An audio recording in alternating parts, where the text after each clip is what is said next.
தற்போது ரயில்வே சுரங்கப்பாதை அமைக்கும் பணிகள் விறுவிறுப்பாக நடைபெற்று வருகிறது.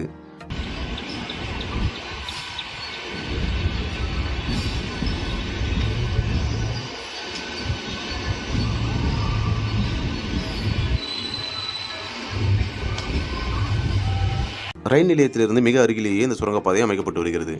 இந்த சுரங்கப்பாதை பெரிய சாலை வசதிகளுடன் அமைக்கப்பட்டு வருகிறது.